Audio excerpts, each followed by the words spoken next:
காலை வேளும் தேவனுடைய பிள்ளைகளை திருப்பிக் கொள்ளுங்கள். சங்கீதம் 103வது சங்கீதம் முதல் 6 வசனங்களையும் நாங்கள் வாசிக்க கேட்போம். என் ஆத்துமாவே கர்த்தரை ஸ்தோத்தரி, என் முழு உள்ளமே அவருடைய பரிசுத்த நாமத்தை ஸ்தோத்தரி.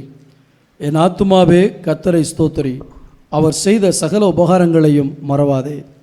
அவர் உன் அக்கிரமங்களையெல்லாம் மன்னித்து உன் நோய்களையெல்லாம் குணமாக்கி உன் பிராணனை அழிவுக்கு விலக்கி மீட்டு உன்னை கிருபையினாலும் இரக்கங்களினாலும் முடிசூட்டி நன்மையினால் உன் வாயை திருப்தியாக்குகிறார். கழுகுக்கு சமானமாய் உன் வயது திரும்ப வாழ வயது போலாகிறது. ஒடுக்கப்படுகிற யாவருக்கும் கர்த்தர் நீதியையும் நியாயத்தையும் செய்கிறார். ஆமென். அல்லேலூயா. இந்த சங்கீதம் அடிக்கடி அங்கே நாங்கள் ஆராதனை முடிவிலே சொல்லுகிற சங்கீதம். சிலருக்கு அது மனப்பாடமாக இருக்கிறது. என்றால் ஒவ்வொரு ஆராதனை முடிவிலும் நாங்கள் எங்கள் ஆத்துமாவை பார்த்து சொல்லுவோம், என் ஆத்துமாவே கர்த்தரை ஸ்தோத்தரி. அதை சொல்லி சொல்லி சொல்லி அது இப்பொழுது நல்லாய் பழகிவிட்டது. அதனாலே அதனுடைய அர்த்தம் இப்பொழுது எங்களுக்கு கொஞ்சம் என்ன செய்திருக்கின்றால் பழக பழக பாலும் பழமொழி இங்கே இல்லையா, தமிழில் இல்லை போல இருக்கு. பாலம் இனிக்குமா புளிக்குமா? புளிக்கும். நல்லது, புளிச்சா தான் நல்லது. ஆகவே தேவனுடைய பிள்ளைகளே, இன்றைக்கு எங்களுடைய வாழ்க்கையிலே தேவன் செய்த நன்மைகள் அங்கே ஏராளம் ஏராளம் ஏராளம் என்று சொல்லுகிறோம். ஆனால் அவற்றை எண்ணி பார்ப்பதற்கு நாங்கள் அதிகமான சந்தர்ப்பத்திலே மறந்து போகிறோம். என்னுடைய வாழ்க்கையிலே மிகப்பெரிய போராட்டம் வந்தது. நான் என்னுடைய 30வது வயது வரைக்கும் நான் மிகவும் ஒரு மகிழ்ச்சியான ஒரு சந்தோஷமான ஒரு மனிதனாக இந்த பூமியிலே வாழ்ந்தேன். எனக்கு 4 சகோதரர்கள் இருக்கிறார்கள், பெண் சகோதரர்கள். நான் ஒரே ஒரு ஆண் பிள்ளை மாத்திரம் எங்கள் குடும்பத்திலே. அதனாலே எல்லாரும் என்னோட நேசம். எனக்கு நான் போய் கடையில் ட்ரெஸ்ஸு வாங்கினது கிடையாது, அல்லது போனால் என்னுடைய உடுப்பை நானே துவைச்சது கிடையாது. எல்லாமே செட்டப்பாக என்னுடைய சகோதரிகள் செய்து வைப்பார்கள். ஆனால் ஒரு கட்டத்தில் என்னுடைய வாழ்க்கையிலே மிகப்பெரிய போராட்டம் வந்தது. என்னுடைய வாழ்க்கை மிகப்பெரிய கசப்புக்கூடாக போனது. அந்த காலத்திலே நான் மிகவும் வேதனைப்பட்டு ஒரு நாள் தேவ சமூகத்திலே கண்ணீரோடு தேவ சமூகத்திலே இருந்தேன். அப்பொழுது தேவன், நான் என்னுடைய சிந்தையிலே என் வாழ்க்கையில் ஏற்பட்ட தோல்வி என்னுடைய மனதிலே ஓடிக்கொண்டிருந்த வேளையிலே கர்த்தர் என் வாழ்க்கையிலே அவர் செய்த நன்மைகளை அங்கே திரை வடிவிலே அங்கே போய்கொண்டிருப்பதை எனக்கு காண்பித்தார். ஆண்டவர் செய்த ஒவ்வொரு நன்மைகளும் எனக்கு முன்பாக அங்கே ஓடிக்கொண்டிருந்தது. ஆண்டவர் என் வாழ்க்கையில எப்படி கிரியை செய்தார் என்று என் திரைக்கண் முன்னாக கண்ணின் அங்கே என்னுடைய ஒரு மைண்டிலே அந்த காரியங்கள் அப்படி ஒரு படமாக ஓடிக்கொண்டிருந்தது. அப்பொழுது நான் மிக வேதனைப்பட்ட ஒரு நாட்கள். நினைத்தேன், இனிமேல் என்னுடைய தலை நிமிர முடியாது, தலை நிமிர்ந்து நடக்க முடியாது என்ற ஒரு மிகப்பெரிய கஷ்டத்துக்குள்ளே நான் போனேன். ஆனால் கர்த்தர் என்னை தம்முடைய நன்மைகளை எனக்கு மறுபடியும் காண்பித்து, நான் உனக்கு இதையெல்லாம் செய்த நான் உன்னை மறுபடியும் தலை நிமிர பண்ணுவேன் என்று சொன்னார். ஹல்லேலூயா, ஹல்லேலூயா. ஒரு முறை ஃபாதர் பெர்க்மன்ஸ் இந்த காலங்களுக்கு பிற்பாடு அங்கே வந்தார். எந்த வார்த்தை எனக்கு திடப்படுத்திச்சோ அதே போல் அவர் எனக்காக ஜெபிக்கும் பொழுது சொன்னார், உன் தலையை நிமிர பண்ணுவேன் என்று. தேவனுடைய பிள்ளைகளே, நம்மை ஒருபோதும் வெட்கப்படுத்தாத தேவன் அவர் ஒருவரே. ஹல்லேலூயா. எத்தனை பேர் நம்புறீங்க? எத்தனை பேர் நம்புறீங்க? அவர் நம்முடைய தலைகளை நிமிர பண்ணுகிற தேவன். ஆகவே இந்த காலைவெளியிலே தாவீதை குறித்து நாம் பார்ப்போமானால், தாவீது சூழ்நிலைகள், நெருக்கடிகள், அது இன்பமாக இருந்தாலும் துன்பமாக இருந்தாலும் அவன் எந்த வழியினாலே போனானோ அந்த வழிகளிலே அவன் நின்று கர்த்தரை துதித்ததை குறித்து நாங்கள் பார்க்க முடியும். 34வது சங்கீதம் 1வது வசனத்தை நீங்கள் வாசிப்பீர்களாயிருந்தால், 34வது சங்கீதம் 1வது வசனம், கர்த்தரை நான் எக்காலத்திலும் ஸ்தோத்தரிப்பேன், அவர் துதி எப்போதும் என் வாயில் இருக்கும். அவர் துதி எப்பொழுதும் என் வாயில். அதுக்கு மேல இருக்கிற அந்த டைட்டிலை வாசிங்க பாஸ்டர். தாவீது அபிமெலேக்குக்கு முன்பாக வேஷம் மாறின போது அவனால் துரத்தி விடப்படுகையில் பாடின சங்கீதம். துரத்தி விடப்படுகையில் பாடின சங்கீதம். அபிமெலேக்குக்கு முன்பாக கொண்டே விட்டுட்டாங்க. இவன் தான் இஸ்ரவேலுடைய ராஜா. இப்பொழுது அவனுக்கு மிகப்பெரிய ஒரு நெருக்கடி ஏற்பட்டது. அபிமெலேக் அவனை கொலை செய்ய போறான் நினைத்தான். உடனே என்ன செய்தான் என்றால், அங்கே வாயின் வழியாக நுரை தள்ளி அங்கே பித்தம் கொண்டவனை போல் அவன் மாறுகிறான். அப்படி மாறிட்டு அவன் துரத்தி விடைப்படுகையில் பாடின சங்கீதம் தான் இந்த சங்கீதம். நெருக்கடி இன்பமாயிருந்தாலும் துன்பமாயிருந்தாலும் கர்த்தரை துதிக்கிற ஒரு மனிதன். ஹல்லேலூயா, ஹல்லேலூயா. நாங்கெல்லாம் வந்து தொட்டா சுருங்கி மரம் இங்க தெரியுமோ தெரியல எனக்கு. அதுக்கு இங்கிலீஷ்ல அதை சொல்றது டச் மீ நாட் பிளான்ட். யாரும் என்ன செய்யக்கூடாது, தொடக்கூடாது. தொட்டா என்ன செய்திடும், எல்லாம் சுருங்கி பழைய நிலைமைக்கு வாரதுக்கு நேரம் எடுக்கும். சந்தோஷமா இருக்கீங்க, ஆலயத்துல வந்து பயங்கரமாய் பாடுவோம், கர்த்தரை நான் காலத்தும் ஸ்தோத்தரிப்பேனே, அவர் துதிகள் எப்போதும் என் வாயில் இருக்கும். அப்ப எல்லாம் சந்தோஷமா பாடுவோம். ஆனா ஏதாவது ஒன்று நடந்துட்டால் எத்தனை பேர் சொல்லுவீங்க, காலத்திலும் ஸ்தோத்தரிப்பேன். ஹல்லேலூயா, ஹல்லேலூயா. மரணமானாலும் ஜீவனானாலும், உயர்வானாலும் தாழ்வானாலும், வேற எந்த சிருஷ்டியும் கிறிஸ்துவின் அன்பை விட்டு நம்மை பிரிக்காதென்று நிச்சயித்திருக்கிறேன்.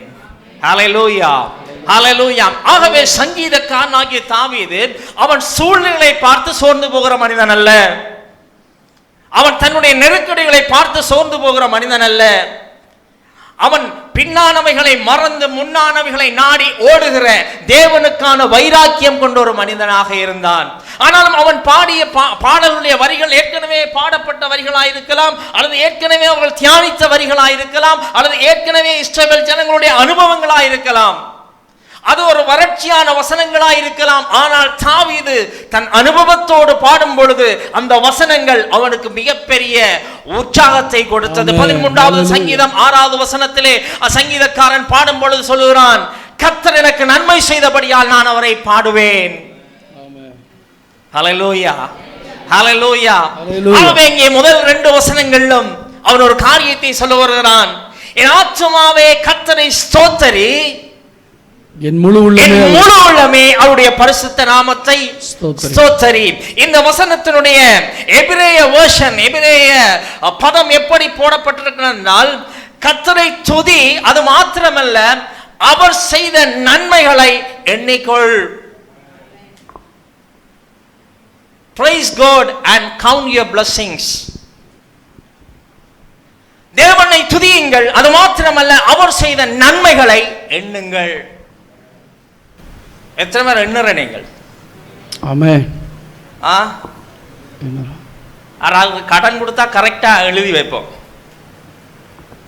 இன்னார் எங்களுக்கு இவ்வளவு தர வேண்டும், அது எழுதி வைக்கிறேன் இல்லையா? இல்லை பாஸ்டர், மைண்டில் அப்படி ரெஜிஸ்டர்ட் ஆயிடும். இவ்வளவு கொடுத்தோம்னு தெரியும், வாங்கினதை மறந்துடும், கொடுக்குறத என்ன செய்ய மாட்டோம், மறக்க மாட்டோம், ஞாபகத்தில் வச்சிருப்போம். என்னுடைய அப்பாவுடைய தங்கத்தி இவர் 2 மாதத்துக்கு மேலே திடீரென மறித்து போயிட்டார். அப்பாவுடைய சொந்த சகோதரம் கணவருக்கு கடன் கொடுத்துருக்கார். அவர் தனியத்தான் இருந்தார், பிள்ளைகள் எல்லாம் வெளிநாட்டில். கேட்குற எல்லாரும் கொடுத்தார், ஒன்றுமே தெரியாது.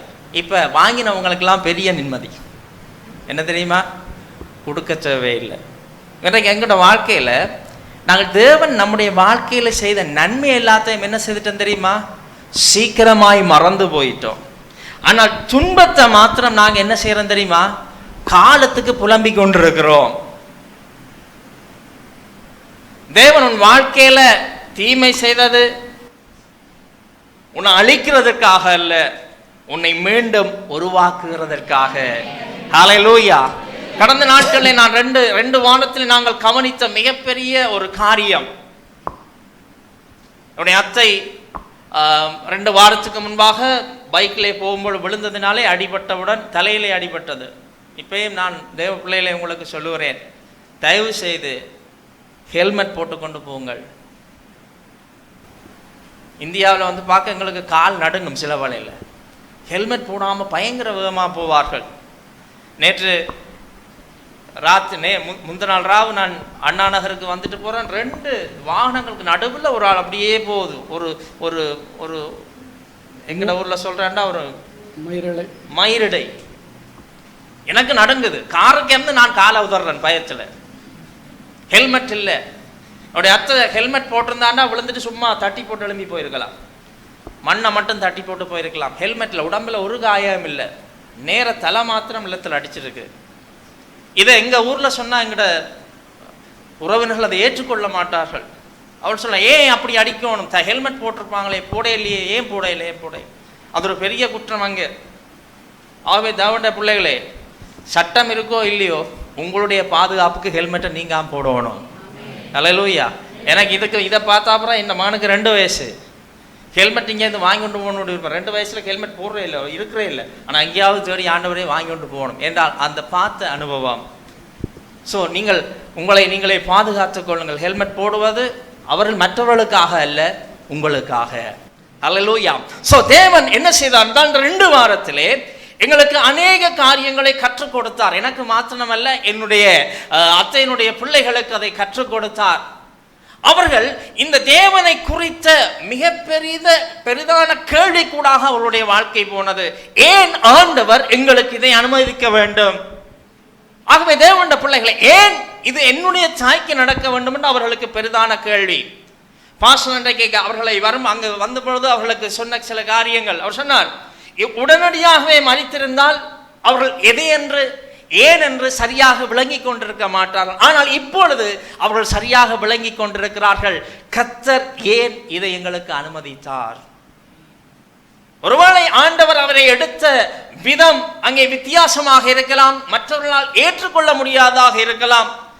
ஆக்சிடென்ட்லையா சாக வேண்டும் என்று அநேகர் கேள்வி கேட்கலாம். ஆனால் தேவனுடைய சித்தம் அவரை பரிசுத்தத்தோடு தேவ சமூகத்துக்கு அழைத்து கொள்ள வேண்டும். அவர் நல்லா ஜெபிக்கிறாள்.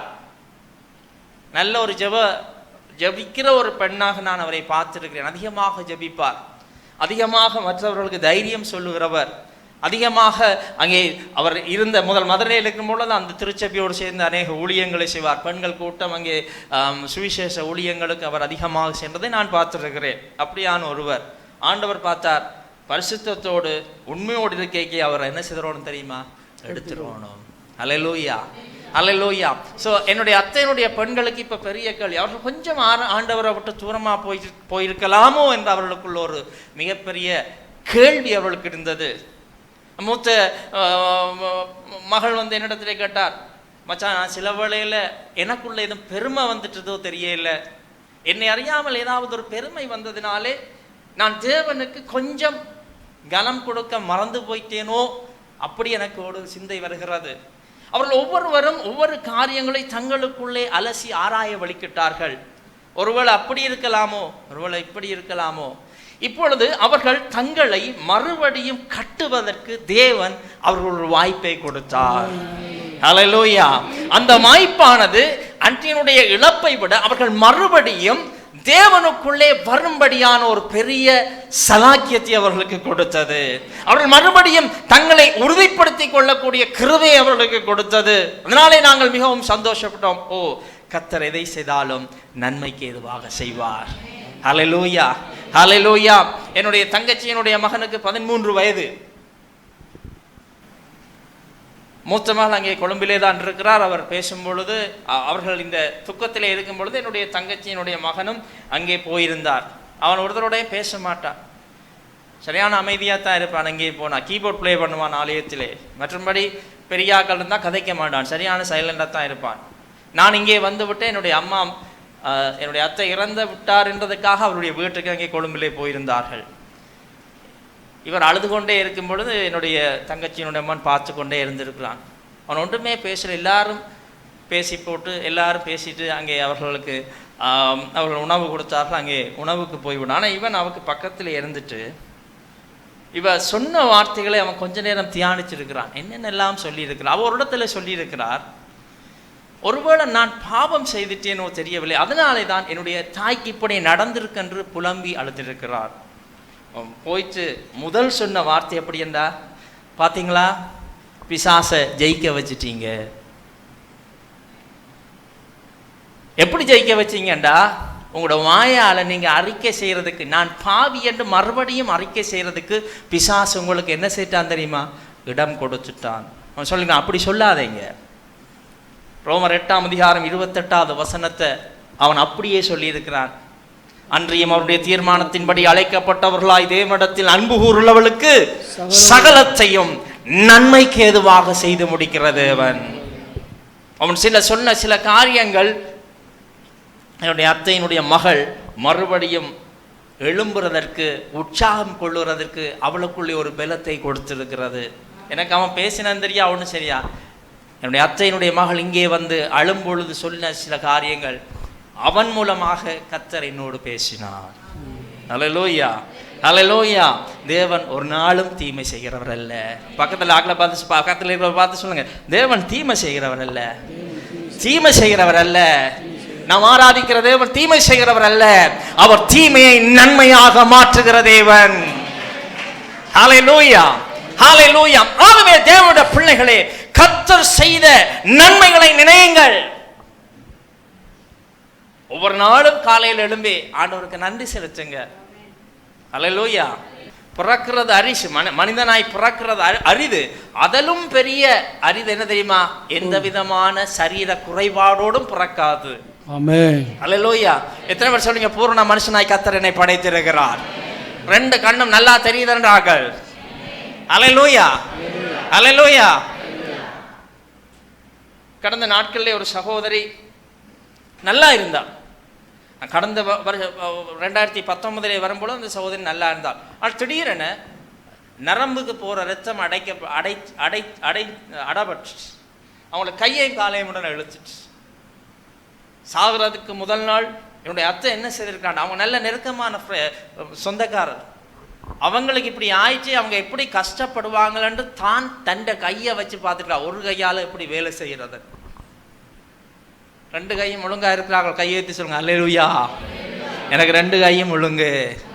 அல்லேலூயா, அல்லேலூயா. பார்க்கறதுக்கு நல்ல கண், சுகமான கால்கள், சுகமான கரங்கள் உங்களுக்கு இருக்குதென்றால் கர்த்தருக்கு நன்றி செலுத்துங்கள். இன்றைக்கு எத்தனையோ பேர் கால் இல்லாமல் வேதனைப்பட்டு கொண்டிருக்கிறார்கள். யாழ்ப்பாண பகுதிகளில், வன்னி பகுதியில் நீங்கள் வந்து பார்த்தீர்களா தெரியும், முன்முறமாய் நின்று போராடி அவர்கள் யுத்தத்துக்கு மிகப்பெரிய மூளைசாலிகளாக இருந்தவர்கள், அங்கவீனராக இருந்து இன்றைக்கு மற்றவர்களிடத்திலே கையேந்தும்படி அவர்கள் வாழ்க்கை வாழ்ந்து கொண்டிருக்கிறார்கள். சில போராளிகள், போராட்டத்தில் ஈடுபட்டவர்கள் கண்கள் இல்லாமல் இருக்கிறார்கள். எனக்கு தெரிய ஒரு வாலிப சகோதரனுக்கு 2 கண்ணும் இல்லை, அதே போல 2 கையும் இல்லை. அவனும் இந்த பூமியிலே தான் வாழுகிறான். தேவனுடைய பிள்ளைகளே, கர்த்தர் உங்களை சுகமாய் வைத்திருக்கிறார். அல்லேலூயா. சங்கீதம் 4வது சங்கீதம் 7வது வசனத்தை யாராவது வாசிங்கள். சங்கீதம் 4:7. அவர்களுக்கு தானியமும் திராட்சை ரசமும் பெருகியிருந்த காலத்தின் சந்தோஷத்தை பார்க்கிலும் அதிக சந்தோஷத்தை என் இருதயத்தில் தந்தீர். அதிக சந்தோஷத்தை எனக்கு என் இருதயத்திலே தந்தீர். அல்லேலூயா, அல்லேலூயா. சில பேர் நினைக்கிற காசு இருக்கிறதான் வசதி, காசு நல்லா இருக்கணும் அப்பா சந்தோஷம் பெறும். சில பேர் நல்ல வண்டி இருக்கணும், வண்டி இல்லை, வண்டி எங்க ஊர்ல வண்டி என்னீங்கன்னா இதைத்தான் யோசிப்பான். நல்லா வண்டி இருக்கணும், நல்ல வீடு கட்டணும். இப்போதான் விதவிதமாக மாடலாக வீடுகள் வருது, அப்படி வீடு கட்டணும், அப்போதான் நாங்கள் சந்தோஷமாக இருக்கலாம். காசு வந்தால் சாப்பிட முடியாது, அதோடு சேர்ந்து வியாதியும் வந்துடும். சரி, அந்த வண்டி ஒன்று எடுத்தா வாழ்க்கை சந்தோஷமாக இருக்க நினைக்கிறாங்களா? இல்லை, அதை விற்றுட்டு வேறு ஒன்று வாங்கணும் மட்டும் அதுக்காக பேருந்து ஓடணும். வீடு கட்டி ஒரு வீடு காணமன் இருக்கிறானா? இல்லை, திருப்தி வராது வாழ்க்கையில். இனி என்ன செய்யணும், இன்னொரு வீடு கட்டணும். 5 பொண்ணுண்டா 5 வீடு கட்டணும்னு ஓடுவாங்க.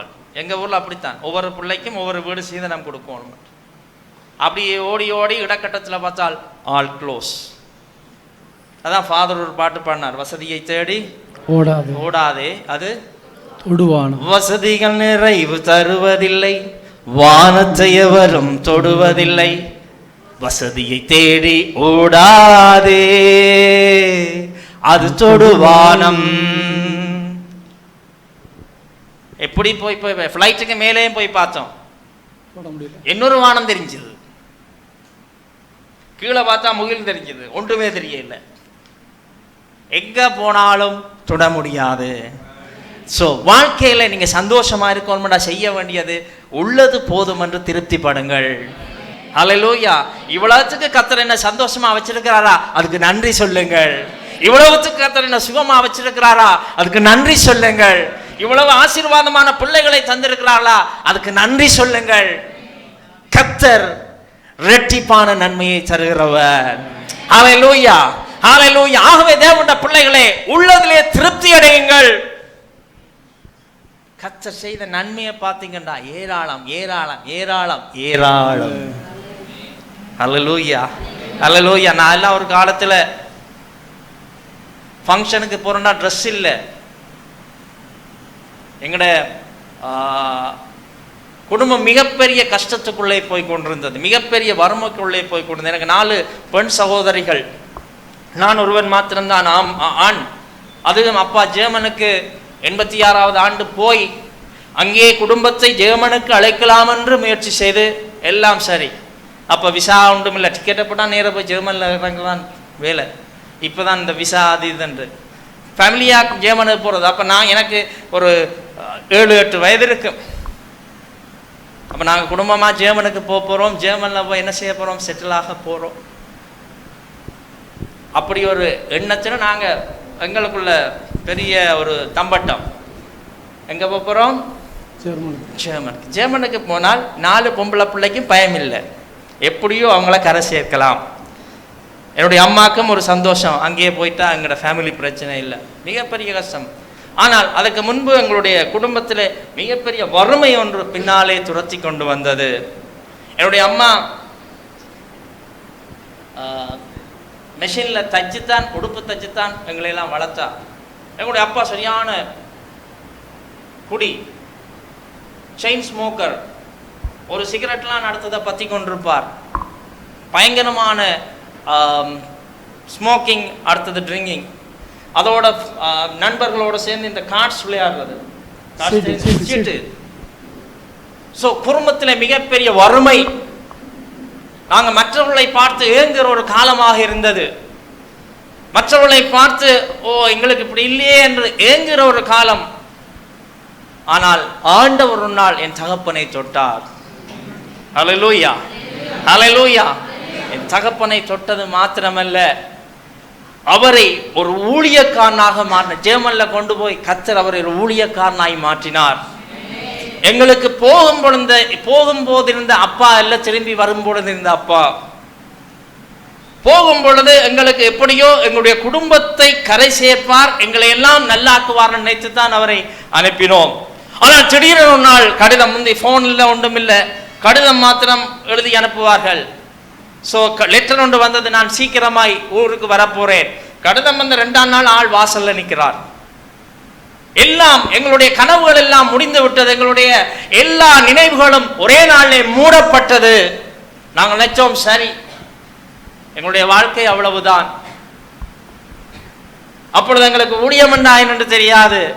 ஆண்டவர் என்றால் இயேசுவை நாங்கள் விசுவாசித்தோம். நாங்கள் கத்தோலிக்க மதத்திலே மார்க்கத்திலே வளர்க்கப்பட்டபடியால் இயேசுவை குறித்து எங்களுக்கு நல்ல நம்பிக்கை இருந்தது. அதே நேரத்திலே மாதாவை குறித்தும் அதை பார்க்கிலும் அதிக நம்பிக்கையா இருந்தது.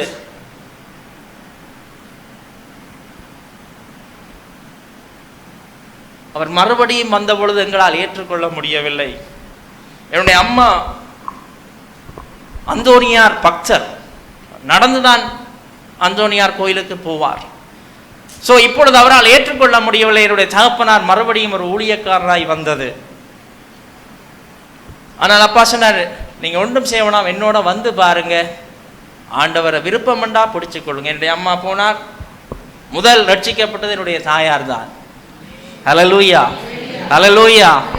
கர்த்தர் ரட்சிப்பின் அனுபவத்தை கொடுத்தார். ரட்சிக்கப்பட்ட பிற்பாடு அவர் இன்றைக்கு ஊழியத்திலே மிகப்பெரிய தூணாக மாறினார். என் ஆண்டவர் என் தகப்பனாரை வல்லமையாய் பயன்படுத்தினார். ஆயிரக்கணக்கான மக்கள் தேவனை அறிந்து கொள்ளும்படி கர்த்தர் அவருக்கு பெரிய கிருபையை கொடுத்தார்.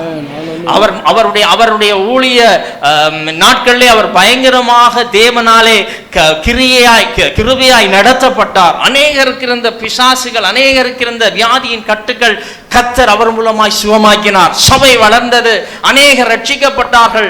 ஆங்காங்கே சபைகளை உருவாக்கும்படி கர்த்தர் கிருபை கொடுத்தார். என்னுடைய 4 சகோதரிகளுக்கும் கர்த்தர் நல்ல வாழ்க்கையை கொடுத்தார். அல்லேலூயா. பெண் பிள்ளைகளை வைத்திருக்கிறதுனாலே உங்களுக்கு தெரியும், உறவினர் கூட வரமாட்டார்கள், ஏதாவது உதவி செய்திட வேண்டும் என்று. ஆனால் எங்கள் 4 என்னுடைய என்னன்னு சொல்ற மச்சான்மாரும் தேவனுக்கு ஊழியம் செய்வர்களாய் கர்த்தர் கொடுத்தார். அல்லேலூயா. மூத்த அக்காவினுடைய கணவர் தான் இப்பொழுது எங்களுடைய ஆலயத்துக்கு நிர்வாகத்திற்கு பொறுப்பாயிருக்கிறார். அதே போல என்னுடைய தங்கச்சியினுடைய கணவர் ஆலயத்திலே பகுதி நேரமாக ஊழியம் செய்கிறார்கள். மற்றவரை பாஸ்டருக்கு தெரியும், இங்கே வந்திருக்கிறார்கள். தினேஷ் என்று அவர் மீடியாவிலே வேலை செய்கிறார், கிறிஸ்டியன் மீடியாவிலே வேலை செய்கிறார். இன்னொரு மைத்துனர் லண்டனில் இருக்கிறார். குடும்பம் முழுவதையும் கர்த்தர் ஆசீர்வதித்தார். அல்லேலூயா. இன்றைக்கு என்னுடைய தகப்பனுக்கு 76 வயசு. 76 வயசு முடிஞ்சிட்டு பாஸ்டர்கிட்ட கேட்டிருக்கிறார். பாஸ்டர் கேட்டிருக்கிறார், என்ன பாஸ்டர் உங்களுக்கு கொண்டு வரணும்? பாஸ்டர் எனக்கு முகத்துக்கு போசுற கிரீம் கொண்டாங்க. 76 வயசு. அல்லேலூயா. இன்றைக்கும் பிரசங்கம் பண்ணுகிறார், இன்றைக்கும் ஊழியம் செய்கிறார். இன்றைக்கும் எப்ப ஆரம்பத்தில் ஊழியம் செய்கிறார் அதே போல தேவன் அவரை வழிநடத்தி கொண்டிருக்கிறார். அல்லேலூயா. சோ கடந்து வந்த பாதைகளை பார்க்கும் பொழுது கர்த்தர் அதிகமான நன்மைகளை செய்தார் என்பதை என்னால் அறிக்கை செய்ய முடியும். அல்லேலூயா. இது என்னுடைய சிறிய ஒரு கதை. உங்களை குறித்து உங்களுக்கு தெரியும், கர்த்தர் உங்களை எவ்விதம் வழி நடத்தினார் என்று, எவ்விதம் தேவன் உங்களை நடத்தினார் என்பதை குறித்து உங்களுக்கு தெரியும். மகத்துவமான தேவன் எவ்விதமாக உங்களை இங்கே இதுவரையிலே தாங்கினார் என்பதை குறித்து உங்களுக்கு தெரியும். ஆகவே உங்கள் வாழ்க்கையிலே தேவன் செய்த நன்மைகளை எண்ணி பாருங்கள். யோபு பாடும்போது சொன்ன, ஆராய்ந்து பார்க்க முடியாத, எண்ணி முடியாத அதிசயங்களை அவர் செய்திருக்கிறார். ஹல்லேலூயா. சோ உங்கள் வாழ்க்கையிலே ஒவ்வொரு நாளும், ஒரு நாள் திடீரென எனக்கு ஒரு யோசனை வந்தது.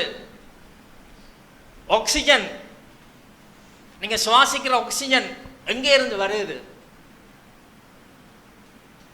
இவ்வளவு ஒரு ஆஸ்பத்திரியில ஒரு ஆளுக்கு ஆக்சிஜன், இந்தியாவில் ஆக்சிஜனுக்கு பெரிய ஆக்சிஜன் தான் சொல்றேன், பெரிய தட்டுப்பாடு வந்தது. அங்கே இருக்கிற சிலிண்டர் எல்லாம் அடிச்சு கண்டெய்னர் எல்லாம் வந்து இறங்கிச்சது. ஏனென்றால் ஆக்சிஜன் பற்றாக்குறை வைத்தியசாலையில். இன்னைக்கு எத்தனை பேர் இருக்கு எப்படி சுவாசிக்கிறான்? அல்லேலூயா. அல்லேலூயா. எவ்வளவு சாப்பிட்றோம்னு தெரியுமா? ஒரு நாள் எல்லாம் கால்குலேஷன் எடுத்து பார்த்தோம், ஒரு ஆள் எவ்வளவு கிலோ சாப்பிடுது. நேற்று நாங்கள் ஒரு சாப்பாடு டிஷ் ஒன்று வாங்க போனாங்க கடைக்கு.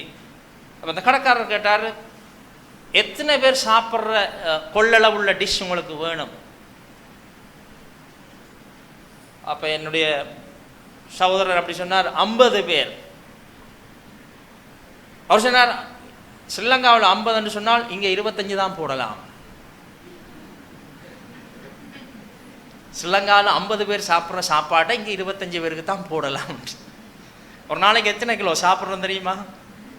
எத்தனை காய்கறி கிலோ போகுது தெரியுமா? உள்ளுக்குள்ள எவ்வளோ காய்கறி போகுது தெரியுமா? கல்சியம் காணாட்டிக்கு ஒன்றை சாப்பிட்றோம், இரும்பு சத்து இல்லாட்டிக்கு ஒன்றை சாப்பிட்றோம், உடம்பு சோர்வாக இருந்தால் உண்டை சாப்பிட்றோம், சரீரம் சோர்வாக இருக்குது அப்போ இதை சாப்பிட்றோம், பழத்தை சாப்பிட்றோம், காயை சாப்பிட்றோம், கறியை சாப்பிட்றோம், எல்லாம் சாப்பிட்றோம். கிலோவை எண்ணி பார்த்தா ஒரு நாளைக்கு எத்தனை கிலோ போகுதுன்னு ஒரு கல்குலேஷன் வச்சுக்கொள்ளுங்க. எவ்வளவு நான் உள்ளே அனுப்புகிறேன், எவ்வளவு சுவாசிக்கிறேன், எவ்வளவு தண்ணி குடிக்கிறேன், எல்லாம் தேவன் நமக்கு போஷித்துக் கொண்டே இருக்கிறார். அல்லேலூயா. அவருடைய சுழற்சியிலே ஒன்றும் மாறாது. மழை காலத்துல மழை பெஞ்சேதான் ஆகும். சூரியன் காலையில் எழும்புதன்னு யாரும் அவருக்கு ஒருவரும் தட்டி நீங்கள் எழுப்புறதில்லை, அது தானாக எழும்புகிறது. அது மறையும் இடத்தை சரியான நேர்த்தியில போய் மறையுது, எப்பயும் மாறவே இல்லை. சூரியன் எப்பயாவது வேற திசையில் உதிச்சிருக்கா? யாராவது பார்த்தீங்களா? எப்பயாவது மாறி இல்லை. அதையெல்லாம் நேர்த்தியாக செய்கிற தேவன் நம்முடைய வாழ்க்கையிலும் எல்லாவற்றையும் நேர்த்தியாய் செய்வார். ஹல்லேலூயா. ஹல்லேலூயா. நான் சங்கீதக்காரன் சொன்ன, ஆத்துமாவே நன்றி சொல்லு முழு உள்ளத்தோடு, ஆத்துமாவே நன்றி சொல்லு முழு உள்ளத்தோடு, கர்த்தர் செய்த நன்மைகளை ஒரு நாளும் மறவாதே, என் கர்த்தர் செய்த நன்மைகளை ஒரு நாளும் மறவாதே. ஆகவே தேவனுடைய பிள்ளைகளே, கர்த்தர் உங்கள் வாழ்க்கையில செய்த நன்மைகளை நினையுங்கள், எண்ணுங்கள். நான் ஒரு நாள் இருந்து எழுதினேன், எத்தனை வயசுல எல்லாம் நான் சாக இருந்தேன், எத்தனை வயசுல எனக்கு என்ன ஆபத்து வந்தது, எத்தனையாம் ஆண்டு எங்களுக்கு குடும்பம் நெருக்கடிக்குள்ள இருந்தது, எத்தனையாம் ஆண்டு எங்களுடைய அது லிஸ்ட் அப்படியே நீண்டு கொண்டு போச்சு. எல்லாத்துக்கும் ஒரே ஒரு முடிவுதான், கர்த்தர் எல்லாவற்றையும் பார்த்து கொண்டார். ஹல்லேலூயா, ஹல்லேலூயா. 45 வயசு கடந்து இப்ப 46வது நடந்து கொண்டிருக்கிறது. தேவன் என்னை இன்னும் தம்முடைய கிருபையினாலே தாங்கி கொண்டிருக்கிறார். ஒரு காலத்துல நினைச்சாங்கள் இந்த புல்லை மறிச்சு புல்லு முளைச்சு இன்றைக்கு கல்லறையும் உடங்கியிருக்கும். எனக்கு நேர என்னுடைய சகோதரன் ஒருவர் பிறந்தார். பிறந்து 3ஆம் நாள் அவருடைய காதாலும் மூக்காலும் இரத்தம் வந்தது, மரித்து போய் விட்டார். அதுக்கு அடுத்த வருஷம் நான் பிறந்தேன், அதே சிம்டம், அதே இரத்தம் மூக்காலும் வாயாலும் வந்தது. உறவினர்கள் கழிச்சார்கள், அதே பிள்ளைக்கு இருந்த வருத்தம் இந்த பிள்ளைக்கும் வந்தது. இந்த பிள்ளையும் மரித்து போவதுன்னு நினைத்தார்கள். கர்த்தர் ஹல்லேலூயா, ஹல்லேலூயா. தேவரே நீர் சகலத்தையும் செய்ய வல்லவர், நீ நினைத்தது தடைபடாது. ஹல்லேலூயா. ஆகவே தேவனுடைய பிள்ளைகளே, அதுக்கப்புறம் எனக்கு ஒரு பலவீனம், எனக்கு அடிக்கடி நெஞ்சு வலி வர வலிக்கிட்டது, எனக்கு ஸ்போர்ட்ஸ் செய்ய முடியல, எந்த ஆக்டிவிட்டிஸும் உற்சாகமாக செய்ய முடியல, அடிக்கடி பலவீனமாகவே வந்து கொண்டிருந்தேன். அப்பொழுது நான் நினைச்சேன், என்னுடைய வாழ்க்கையும் இடைக்கட்டத்தில் என்ன செய்தனும் போல இருக்கு, போயிடும் என்று நினைத்தேன். ஆனால் கர்த்தருடைய கிருபை தாங்குகிறது. ஹல்லேலூயா, ஹல்லேலூயா. நான் இப்போ நீங்கள் நினைச்சாங்க இப்போ பலவீனமான ஆளண்டு, கர்த்தர் ஸ்ட்ராங்காய் வைத்திருக்கிறார். ஹல்லேலூயா, ஹல்லேலூயா. அதிகமாய் வேலை செய்வேன், அதிகமாய் பிரயாசப்படுவதற்கு தேவன் சரீரத்துக்கு பலன் கொடுத்திருக்கிறார். ஹல்லேலூயா. ஆகவே தேவனுடைய பிள்ளைகளை, கர்த்தர் செய்த நன்மைகளை எண்ணிக்கொள்ளுங்கள், கவுண்ட் பண்ணுங்கள், இவ்வளவெல்லாம் செய்தார் நினைத்துக் கொள்ளுங்கள்.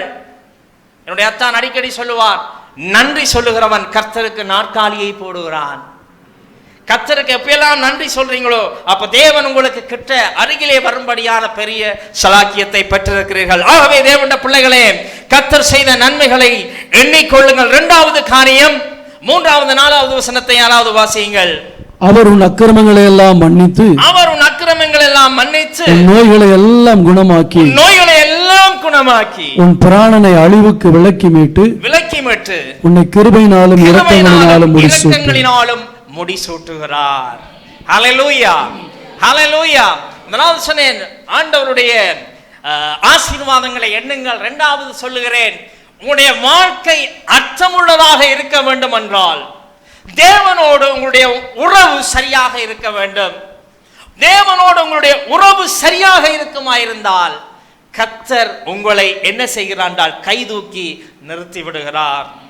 ஹல்லேலூயா. இந்த வசனத்தை இன்னும் கொஞ்சம் நீங்க ஆழமா பார்த்தீங்க என்றால் 3வது வசனம், அவர் உன் அக்கிரமங்களை எல்லாம் மன்னித்து, அவர் உன் அக்கிரமங்களை எல்லாம் மன்னித்து, உன் நோய்களை எல்லாம் குணமாக்கி, உன் நோய்களை எல்லாம் என்ன செய்கிறாராம்? குணமாக்குறார். பாவம் செய்கிறது முதலாவது எங்கட சிந்தைதான். எத்தனை பேருக்கு நான் சொல்றது புரியுது? ஆமென். எண்ணம் தான் முதலாவது என்ன செய்யப்படுகிறது என்றால் சிறையாக்கப்படுகிறது. எண்ணத்தை எண்ணத்துல பாவம் வந்துட்டால் சரீரம் அந்த பாவத்தை செய்ய துணிகிறது. 2வது ஆத்மா என்ன செய்யுது என்றால், 2வது என்ன சொல்லுறான்? நோய்கள் எல்லாம் குணமாக்கி. இப்ப இந்த நோய் எங்க வந்திருக்கு?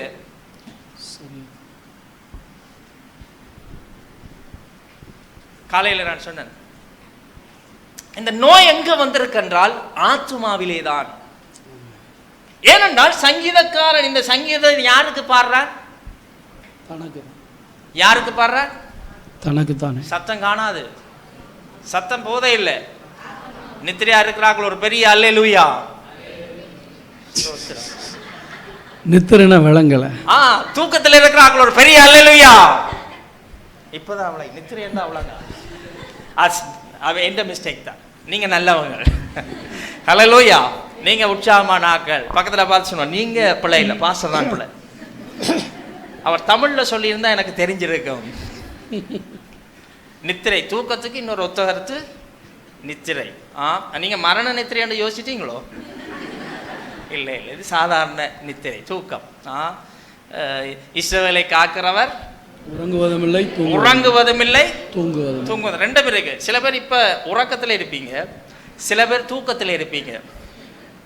அதனால தான் ஆண்டவரே சொன்னார், உறங்குவதும் இல்லை தூங்குவதும். பகுதியை கூடி கண்ண மூட மாட்டேன். எங்க ஊர்ல சொல்லுவாங்க, இந்தியாவில் போனால் கண்ணை மூடினால் மறக்காமல் காலையும் என்ன செய்யணும்? கர்த்தருக்கு பிரியமானவர்களே, இங்கே சங்கீதக்காரன் எதை சொல்லுகிறான் என்று சொன்னால், தன் ஆத்துமாவை பார்த்து சொல்லுகிறான், அவர் உன் நோய்களை எல்லாம் என்ன செய்கிறார் தெரியுமா? குணமாக்குகிறார். இந்த ஆத்துமாவிலே வர சிக், ஆத்துமாவிலே வர நோயை கர்த்தர் என்ன செய்கிறார்? சுகமாக்குகிறார். சரீர பிரகாரமாக வருகின்ற வியாதிகளை இன்றைக்கு எங்களால் சுகமாக்க முடிகிறது. எல்லாத்தையும் இல்லை, சிலது வைத்தியரே என்ன செய்திருவார்? கையை வச்சிருவார். இனி நீங்க கடவுளை நம்புங்க, வேற ஒன்றும் இல்லை. ஆனால் வைத்தியர்களும் சுகமாக்குற நோய்கள் இருக்குது. காயம் ஏற்பட்டால் காயம் கட்டுகிறோம், வேற வேற வியாதிகள் எல்லாம் வந்தால். ஆனால் இந்த ஆத்மாவில் வர, பக்கத்தில் சொல்லுங்க, ஆத்மாவில் வருகின்ற நோய்களுக்கு மருந்து. ஹல்லேலூயா, ஹல்லேலூயா. சில பேர் சொல்லுவாங்க, காலம் பதில் சொல்லும். என்ன செய்யும்? காலம் 10 வருஷத்துக்கு பிறகு இதே கதைங்க, அதே கண்ணீரும் கம்பளையும் தான். ஆகவே இங்கே சங்கீதக்காரன் சொல்ல 147வது சங்கீதம், இருதயம் நொறுங்குண்டவர்களை குணமாக்குகிறார், அவருடைய காயங்களை கட்டுகிறார். இருதயம் நொறுங்குண்டவர்களை கர்த்தர் குணமாக்குகிறார், காயங்களை கட்டுகிறார். அவருடைய காயங்களை கர்த்தர் என்ன செய்கிறார்? கட்டுகிறார். இருதயம் உடைஞ்சு போச்சு, இருதயம் நொறுக்கப்பட்டது என்றால் யாராலும் என்ன செய்ய முடியாது தெரியுமா? கடந்த நாட்களிலே இந்த மரண செய்தினால் என்னுடைய ஆன்டி, இலங்கையில் இருந்த ஆன்டியை கண்ட்ரோல் பண்ணலாம் போச்சு. அவங்க அங்கே வீட்டில் ஆரம்பித்த நாள்லேருந்து இங்கே வரும் மட்டும் அழுது கொண்டே இருந்தார்கள். யாராலும் தேற்ற முடியாமல் போய்விட்டது. இருதயத்திலே நொறுங்குண்டவர்கள் காயம் கட்டுறது மிகப்பெரிய கடினமான வேலை. உங்களுக்கு தெரியும், முதல்ல 2004ஆம் ஆண்டு சுனாமி அடித்தது. டிசம்பர் 26 ஒரு குடும்பத்தை போய் சந்தித்தோம். அவருடைய ஒரே ஒரு நபர் மாத்திரம் அந்த குடும்பத்திலே மிஞ்சி இருந்தார். மிச்சம் முழு பேரையும் கடல் அள்ளி கொண்டு போய்விட்டது. தாயையும் தகப்பனையும் கடல் கொண்டு போய்விட்டது.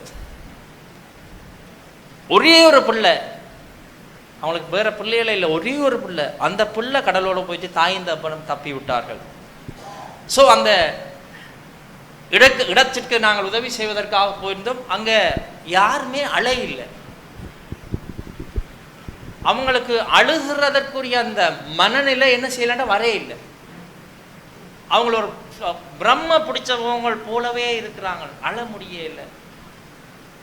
ஆனால் இருதயத்திலே மிகப்பெரிய என்ன தெரியுமா?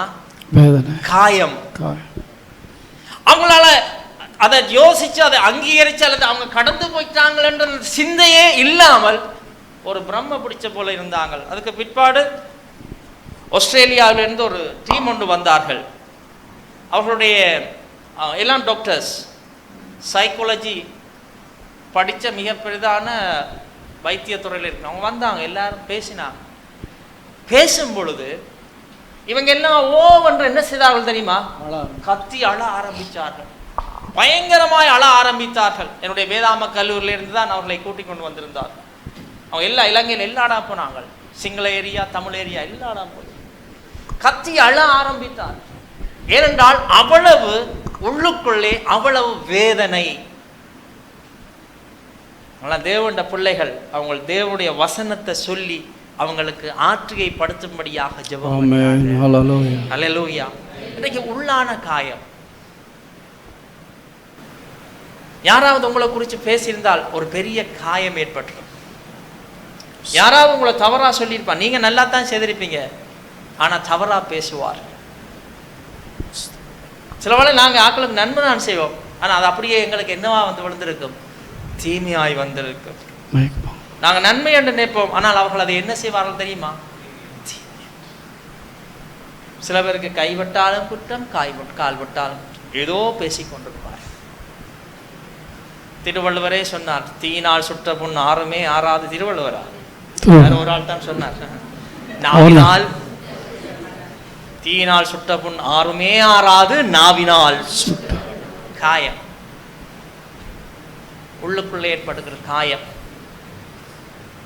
வெளியில நீங்க சொல்ல முடியாத காயம், மற்றவர்களோடு பகிர்ந்து கொள்ள முடியாத காயம், மற்றவர்களால் ஏற்படுத்தப்பட்ட காயம் ஆறாத காயமாயிருந்தால் இந்த காலை வேளை உங்களை பார்த்து சொல்லுகிறேன், அவர் உன் நோய்களை எல்லாம் குணமாக்குகிறவர். ஆமென். ஹல்லேலூயா. அவர் உங்கள் காயங்களை கட்டுகிறார்.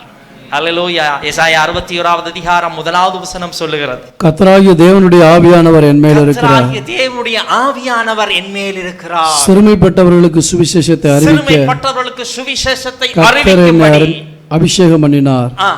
இருதயம் நொறுங்குண்டவர்களுக்கு காயம் கட்டுதலையும். இது இயேசு கிறிஸ்து சொன்ன, இயேசு கிறிஸ்துவை குறித்து சொன்ன தீர்க்கதரிசன வசனம். அவர் சொன்னார், இருதயம் நொறுங்குண்டவர்களுக்கு காயம் கட்டுதல். இன்றைக்கு மேலால காயம் ஆறும். சில பேர் சொன்ன வார்த்தைகள் சிலது மேலால ஆறிடும், ஆனால் படு ரணம் உள்ளுக்குள்ள என்ன செய்ய தெரியுமா இருக்கும். கர்த்தர் இந்த காலை வேளை உங்களை பார்த்து சொல்றார், அப்படி யாராவது இருந்தால் தேவன் உங்களை பார்த்து சொல்லுகிறார், உன் காயங்களை ஆற்றுவேன். ஹல்லேலூயா. ஹல்லேலூயா. ஆண்டவருடைய மிகப்பெரிய வேலை, பக்கத்துல பார்த்து சொன்ன, ஆண்டவருடைய மிகப்பெரிய வேலை சுவிசேஷமும் இருதயத்தில் காயப்பட்டவர்களை கட்டுவது. இருதயம் காயப்பட்டவர்களை கட்டுவது. இருதயம் நொறுங்குண்டவர்களுக்கு காயம் கட்டுவது. இருதயம் நொறுங்குண்டவர்களுக்கு காயம் கட்டுவது. ஹல்லேலூயா. ஹல்லேலூயா. அகத்தின் அழகு முகத்தில் தெரியும், முகத்தில் வெளிப்படும். உன்னுடைய உள்ளான காயம் சில வேளை முகத்தில் என்ன செய்யும் தெரியுமா, வெளிப்படும். சிலர் வெளியில சிரிப்பாங்க, உள்ளுக்குள்ள என்ன செய்வாங்க, அழுவாங்க. யாரும் கண்டுக்கணும். நான் எல்லாம் நேசில் வெளியில் அழமாட்டேன், கவலையை வெளியில் என்ன செய்ய மாட்டேன், காட்ட மாட்டேன். நான் ஒருதன் வெளியில கவலையை காட்டினா என்னை சுற்றி இருக்கிற எல்லாருக்கும் அந்த தாக்கம் இருக்கும். எல்லாரும் அதை என்ன செய்வார்கள் தெரியுமா, கலங்கி. ஆகவே உள்ளுக்குள்ள வச்சிருக்கு. ஆனால் கர்த்தர் ஒரு நாள் என் காயத்தை ஆற்றினார். ஹல்லேலூயா. ஹல்லேலூயா. இருதயத்திலே நொறுங்குண்டவர்களுக்கு காயம் கட்டுதலை கட்டும்படியாக வந்த தேவன் உங்களுடைய காயங்களையும் கட்டுவார். ஹல்லேலூயா. சோ தேவனோடுள்ள உறவுதான், தேவனோடு நீங்கள் எவ்வளவு தூரம் நெருங்கி ஜீவிக்கிறீர்களோ அதுதான் உங்கள் இருதயத்தின் காயங்களை ஆற்றப் போகிறது. நான் அடிக்கடி ஆலயத்திலே சொல்வது எப்படி என்றால், நீங்க வீட்டில் உங்களோட வாழ்க்கை prayer life, worship life, Bible meditation, வேதத்தை தியானிக்கிறது வீட்டில் இல்லைன்னு சொன்னால் ஆலயத்தில் நீங்க வந்தா ஒன்றுமே இருக்காது. சில பிள்ளைங்க வழி நடத்துறால் கத்துவார், ஜபிங்க.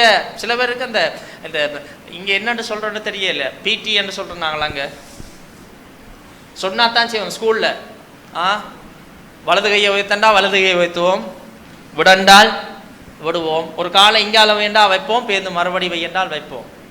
எல்லாம் சொன்னாத்தான் செய்வோம். சொன்னதை மட்டுமே நாங்கள் ஆலயத்தில் என்ன செய்வோம் தெரியுமா, இப்பொழுது ஜெபிப்போம் என்றால் ஜெபிப்போம், கையை வைத்தண்டால் உயர்த்துவோம், விடண்டால் விடுவோம். அல்லேலூயா கூட நான் சொன்னாதான் நீங்க சொல்லுவீங்க. அல்லேலூயா. நாங்களா என்ன செய்ய மாட்டோம். சங்கீதக்காரன் சொல்றான், கர்த்தர் எனக்கு நன்மை செய்தபடியால் அவரை பாடுவேன், நான் பாடுவேன். எத்தனை பேர் நம்புறீங்க? ஆமென். துதி என்று யாரும் சொல்ல தேவையில்லை. அல்லேலூயா. ஒரு காலத்துல திருச்சபையை ஜெபிக்கப்பட்டு இழுத்து பிடிக்கணும், காணும் நிப்பாட்டுங்க. ஆனால் இப்போ எப்படா நீ பாட்டுவாங்க. இப்போ எல்லாமே நவீனமயமாக போச்சு. இப்போ பாட்டு சபையில் பாட்டு தான், அதுவும் பயங்கரமாக அடித்த பாட்டுகள். வசனத்துக்கு எல்லாம் என்ன இல்லை, முக்கியத்துவமே இல்லை. வசனத்தை போதிக்கிற பாஸ்டரையும் ஜனத்துக்கு பிடிக்கிறே இல்லை. சத்தியத்தை சத்தியமாக சொல்லுகிறவர்களையும் என்ன செய்கிறே இல்லை, பிடிக்கிறே இல்லை. யாராவது அப்படி தேவண்ட பிள்ளைகளே, நாம் கர்த்தர் சொன்னார், எனக்கென்று ஒரு ஜனத்தை ஏற்படுத்தினேன், அவர்கள் என் துதியை சொல்லி வருவார்கள். ஹல்லேலூயா, ஹல்லேலூயா. நீங்க ஆலயத்துக்குள்ள வந்தாலே உங்களுக்கு ஒரே ஒரு நபர் தான் தெரிவார். யார் தெரியுமா? ஆண்டவர். ஹல்லேலூயா. பாச பிரசங்கம் பண்றாங்க, அந்த பாசனுடைய வார்த்தையை யார் கொடுக்கிறார் தெரியுமா? தேவன். தேவன் கொடுத்த வார்த்தைகளைத்தான் உங்களுக்கு என்ன செய்கிறார்கள், பிரசங்கிக்கிறார்கள். ஆகவே தேவன் பிள்ளைகளே, நீங்கள் ஆலயத்துக்கு வந்தா யாரும் உங்களுக்கு சொல்லக்கூடாது துதி. இதில் உங்களோட ஜெபத்தை பார்க்க தெரியும், நீங்க வீட்டில் துதிக்கிறீங்களா இல்லையா. வீட்டில் நீங்க வேதம் வாசிக்கிறீங்களான்னு இங்க பார்க்க தெரியும். ஒரு வேடிக்கையான கதை என் தகப்பனார் சொன்னார். ஒரு இடத்துல பிரசங்கம் பண்ணி போட்டு பிரசங்கம் பண்ணும் பொழுது சொன்னார், இப்படி ஒரு வீட்டை விசிட் பண்ண போனாராம் பாஸ்டர். விசிட் பண்ண போயிட்டு, அம்மா பைபிள் ஒன்று கொண்டாங்க, ஜெபம் பண்ணுவோம், வாசிப்போம். அந்த அம்மா அந்த பைபிளை கொண்டு வந்து கொடுக்க பாஸ்டர் திறந்தால் அதுக்கு 3 மாதத்துக்கு கரண்ட் பில் கிடந்திருக்கு. 3 மாதத்துக்கு முதல் கொடுத்த கரண்ட் பில் கிடந்திருக்கு. இவர் திறந்து பார்க்க கரண்ட் பில் கிடந்திருக்கு. அப்போ பாஸ்டர் சொல்லிக்க, என்னம்மா கரண்ட் பில் கிடக்கண்டா? ஐயோ பாஸ்டர், 3 மாதமாக இதைத்தான் தேடுறது.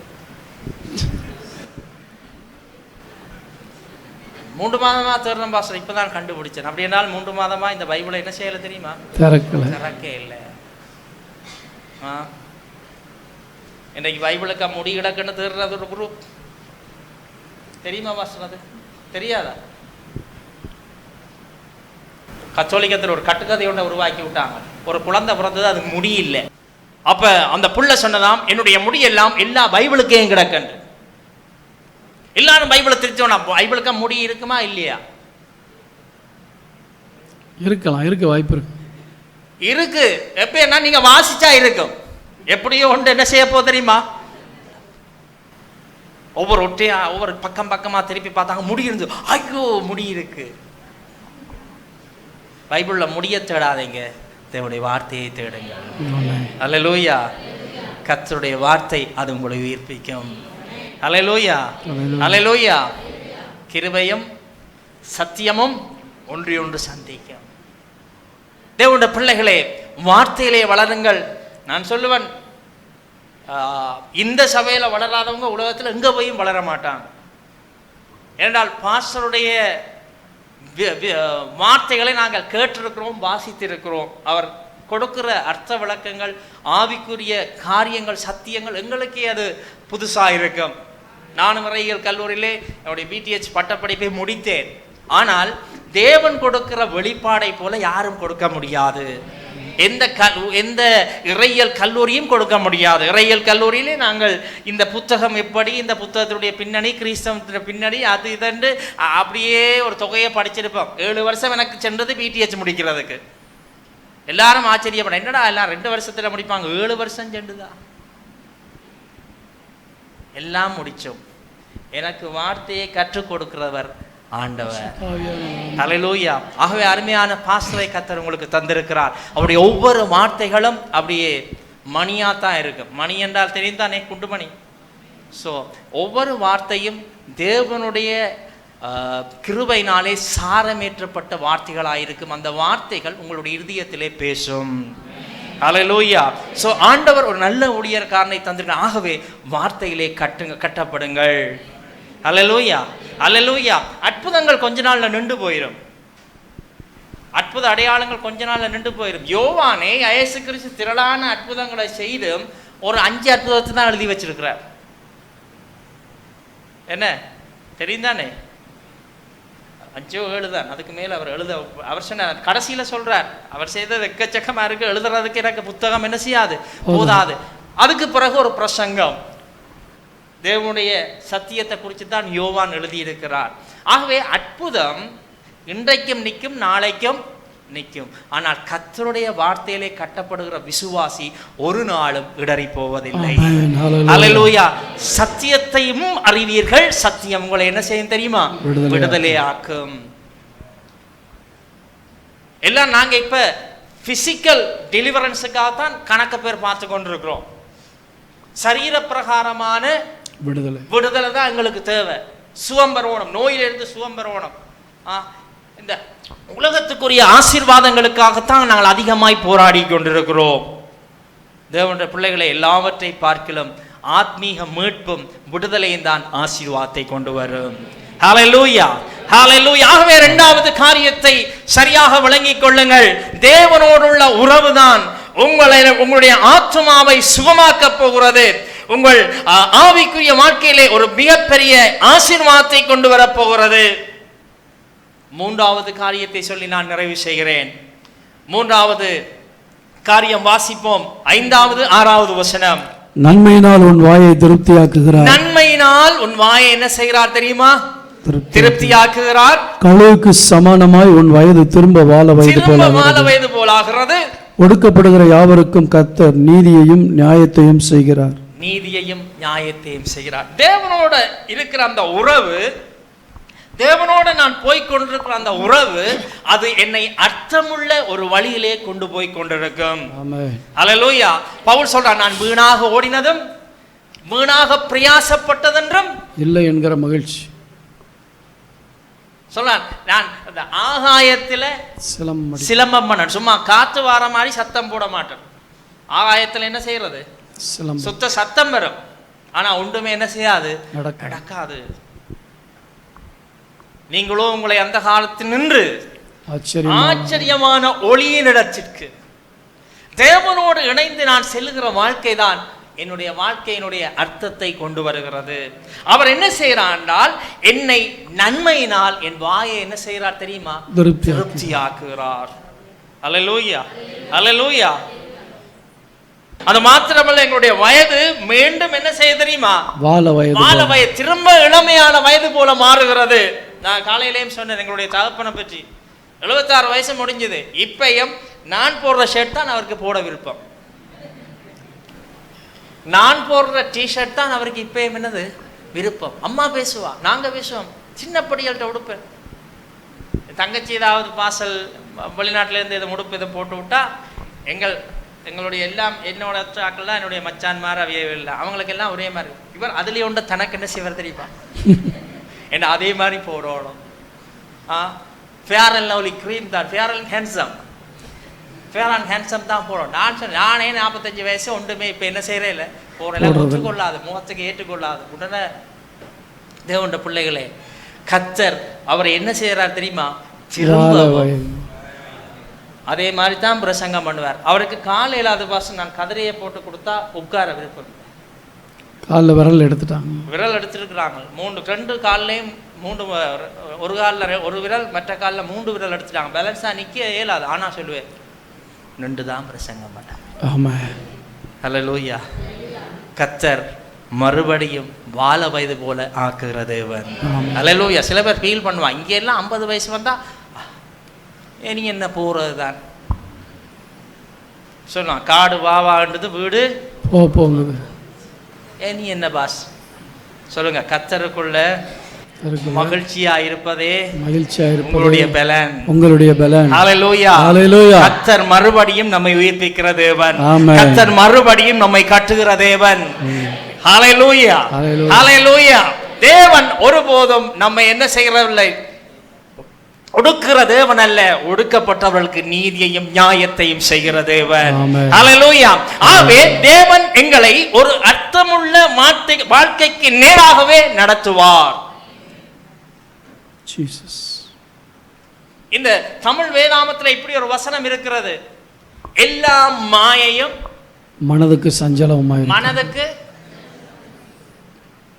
அது ஆங்கில வேதாமத்தில் எப்படி இருக்கு என்றால், சேசிங் ஆஃப்டர் தி விண்ட். என்னது? காற்றை பின்தொடர். காற்றை போய் துரத்தி பிடிக்கிற மாதிரி தான், காற்றை பிடிக்க இயலாது. ஆனா தமிழ்ல போட்டோன்னு எல்லா மாயையும் மனதுக்கு சஞ்சலமாய். அங்க மனதுக்கு சஞ்சலம் இல்லை, தேடி போய் பிடிக்கத்தான் என்னது கஷ்டம். அதான் வாழ்க்கை. ஆனால் எங்களுக்கு ஒரு அர்த்தத்தை தேவன் கொடுத்திருக்கிறார். அல்லேலூயா. பிரசங்கியில சொல்லும் பொழுது சொல்றார், என்ன போல யாரு சாப்பிடுவான்? சாலமோன் கேட்கிறா, என்ன போல யார் சாப்பிடுவான்? அதுல ஒரு வார்த்தையை தமிழ் வேதாந்தத்துல விட்டுட்டாங்க. அதுல எப்படி இருக்கின்றால், வித்தவுட் ஹிம், அவர் இல்லாமல் என்ன போல சாப்பிடத்தக்கவன் யார்? அவன் என்ன சொல்லாண்டால், என்னுடைய முழு ஆசீர்வாதத்துக்கும் காரணம் ஆண்டவர். அல்லேலூயா, அல்லேலூயா. பாஸ்டருடைய வீட்டுக்கு வந்த பொழுது, பாஸ்டர் நான் வரக்கு முதல் ஸ்ரீலங்காவில் இருக்கே, அவருடைய வீட்டினுடைய படத்தை எனக்கு அருமையிருந்தேன். நான் பார்த்து சொன்னேன், அழகா இருக்கு பாஸ்டர், கர்த்தர் நல்ல வடிவான வீட்டை உங்களுக்கு தந்திருக்கிறார். அல்லேலூயா. நீங்க இவ்வளவு நாளும் பட்ட ஊழியத்துக்கு தேவன் கொஞ்சமாவது உங்களுக்கு கிருபை கொடுத்திருக்கிறார். அல்லேலூயா. அது மாத்திரமல்ல, அந்த வீட்டில் எழுதியிருந்த வாசகம் இருக்குல்ல, நான் பரதேசியாய் தங்கும் வீட்டில் உம்முடைய பிரமாணங்கள் எனக்கு கீதங்களாயின. அல்லேலூயா. எங்கெல்லாம் வாடகை வீட்டில் இருந்தாலும் இந்த வார்த்தைக்கு உண்மையா இருந்திருக்கிறார். எத்தனை பேர் நம்புறீங்க? எத்தனை பேர் நம்புறீங்க? உங்களுடைய வாழ்க்கை எப்பொழுது அர்த்தமுள்ளதாய் மாறும் தெரியுமா? தேவன் உங்களோடு இணைந்து வரும் பொழுது. அல்லேலூயா. தேவனோடு இணைந்து நடவுங்கள், உங்கள் வாழ்க்கை அர்த்தமுள்ளதாய் மாறும். தேவன் எங்களை அர்த்தமற்ற வாழ்க்கைக்கு நேராக எங்களை நடத்துகிறவர் அல்ல. ஆகவே கடைசியாக ஒரு காரியத்தை சொல்லி முடிக்கிறேன். தேவனுடைய குணாதிசயங்களை நீங்கள் அறிந்து கொண்டால் மாத்திரமே தேவனோடு சரியான நெருக்கமாய் வாழ முடியும். சங்கீதம் 103வது சங்கீதம் 7வது வசனம் எப்படி சொல்லுகிறது என்றால், அவர் தமது வழிகளை மோசேக்கும் தமது கிரியைகளை இஸ்ரவேல் புத்திரருக்கும் தெரிய பண்ணினார். இந்த வார்த்தை NLT பைபிள்ல எப்படி சொல்லப்பட்டிருக்கிறது என்றால், NLT டிரான்ஸ்லேஷன்ல எப்படி சொல்லப்பட்டிருக்கிறது என்றால், he revealed his character to Moses. அவர் தம்முடைய குணாதிசயங்களை மோசேக்கு வெளிப்படுத்தினார். நீங்க எப்ப கர்த்தரை உறுதியா பற்றி கொள்வீங்க தெரியுமா? ஹலோ, அவர் யாருன்னு தெரிஞ்சா பக்கத்துல இருக்கிற ஆளை பார்த்து எப்ப நீங்க பிடிச்சு கொள்வீங்க? எப்ப பிடிச்சு கொள்வீங்க? அவருடைய குணாதிசயத்தை தெரிந்தால்தான்.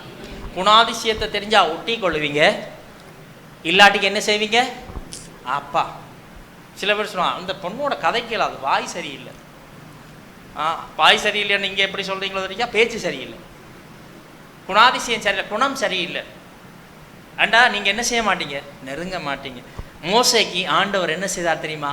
தம்முடைய குணாதிசயத்தை காண்பித்தார். நான் இப்படித்தான், இரக்கமும் உருக்கமும் நீடிய சாந்தமும் மிகுந்த கிருபையும் உள்ள தேவன். அல்லேலூயா. அதனால மோசே ஆண்டவரோட வாதாடுறார். இவங்களெல்லாம் நேரம் அழிச்சு போடுறா, சேர்த்து என்ன செய்திடும்? அழிச்சு போடும். அவங்கள அழிச்சு போட்டு என்ன தப்ப வைக்கலாம்னு நீங்க என்ன செய்யக்கூடாது. இன்னைக்கு ஆண்டவர் சொன்னார் மோசேக்கு, ஒரு நிமிஷம் விலத்தினில் மிச்சத்தை நான் என்ன செய்வேன். ஆண்டவர் அவன் சொன்னான், நடக்காது. இந்த ஜனங்களை கொண்டு வர்றதுக்கு இவைகளை மீட்கிறதுக்கு தானே இவ்வளவு பெரிய ஆசைப்பட்டேன். அப்படி என்றா என்னையும் சேர்த்து என்ன செய்யும்? மோசேக்கு சொல்லுங்க, மோசேக்கு தேவனுடைய குணாதிசயம் அதிகமாக வெளிப்பட்டது. அப்படி என்றால் நீங்கள் தேவனுடைய குணாதிசயத்தை சரியாக விளங்கிக் கொள்வீர்களானால் இந்த தேவன் அநாதி காலமும் உள்ள தேவன். அல்லேலூயா. உபாகமம் 33வது அதிகாரம் 29வது வசனத்தை யாராவது ஒருவர், இஸ்ரவேலே நீ பாக்கியவான், இஸ்ரவேலே நீ பாக்கியவான், கர்த்தரால் ரட்சிக்கப்பட்ட ஜனமே, கர்த்தரால் ரட்சிக்கப்பட்ட ஜனமே, உனக்கு ஒப்பானவன் யார்? உனக்கு ஒப்பானவன் யார்? உனக்கு சகாயம் செய்யும் கேடகமும் உனக்கு மகிமை பொருந்தின பட்டயமும் அவரே. உன் சத்துருக்கள் உனக்கு இச்சகம் பேசி அடங்குவார்கள், அவர்கள் மேடுகளை மிதிப்பாய் என்று சொன்னார். 27 வாசிங்க. அநாதி தேவனே உனக்கு அடைக்கலம், அவருடைய நித்திய புயங்கள் உனக்கு ஆதாரம். கடைசியா மோசே இஸ்ரவேல் ஜனங்களை விட்டு பிரிய போறார். இஸ்ரவேல் ஜனங்களை விட்டு தேவன் அவரை என்ன செய்ய போறார்? கொண்டு போக போறார். இப்ப அவனுடைய வேலை வந்துட்டு, அவனுக்கு தெரிஞ்சுட்டு, நான் இந்த ஜனங்களை இதோட என்னுடைய லீடர்ஷிப் முடிகிறது அப்படி என்றுட்டு அந்த ஜனங்களை கூப்பிட்டு சொல்றான், அநாதி தேவனே உனக்கு அடைக்கலம். அல்லேலூயா. அவன் சொல்றான், நான் இவ்வளவு தூரம் நான் வழிநடத்தி கொண்டே இல்லை, அந்த தேவன் தான் உங்களை கொண்டு வந்தார். எது என்றாலும் செய்யுங்கள், ஆனால் இந்த தேவனை மாத்திரம் என்ன செய்யாதீங்கள், விட்டு விடாதீர்கள். இந்த மாலை காலை வெள்ளம் தேவனுடைய பிள்ளைகளே, சங்கீதக்காரனாகிய தாவீது பாடினான். அவர் செய்த உபகாரங்களை என்ன செய்யல, மறக்கல. கடைசியாக சொல்லி முடிக்கிறேன், இந்த தேவனை ஒருபோதும் கைவிட்டு விடாதீர்கள். அல்லேலூயா. சூழ்நிலைகள் எங்களை கொஞ்சம் ஆண்டவரை விட்டு தூரமாக கொண்டு போயிருக்கலாம். இந்த நாட்டினுடைய வியாதியினுடைய தாக்கம் எங்களை தூரமாக கொண்டு போயிருக்கலாம். இந்த ஆன்லைன் சர்வீஸ், ஆன்லைன் காரியங்கள் மூலம் வேறு வேறு சத்தியங்களை கேட்டு நீங்கள் தேவனை பட்டு கொஞ்சம் பின்வாங்கி போயிருக்கலாம். ஆனால் தேவனுடைய பிள்ளைகளே, தேவனை மாத்திரம் விட்டு விடாதீர்கள். ஒரு விஷயம் நாம் விழுந்து நிற்போம். தேவன் நல்லவர்.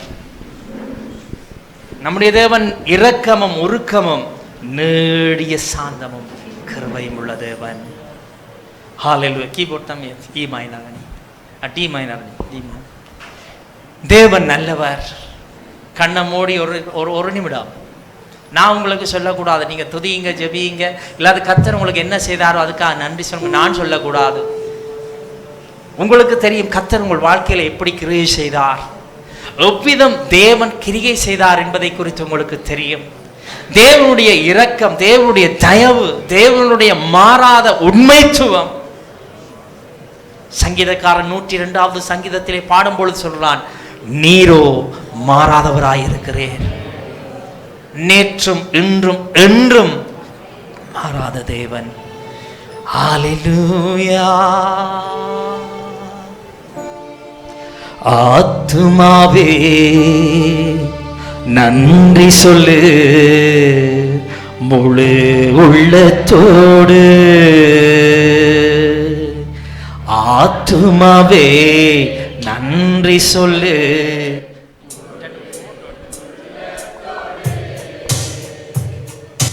கர்த்தர் செய்த நன்மைகளை ஒரு நாளும் மறவாதே. கர்த்தர் செய்த ஒரு நாளும் மறவாதே. ஆத்துமாவே நன்றி சொல்லு முழு உள்ளத்தோடு. டெம்போ கொஞ்சம் கூடுங்க, டெம்போ கொஞ்சம் வைங்க.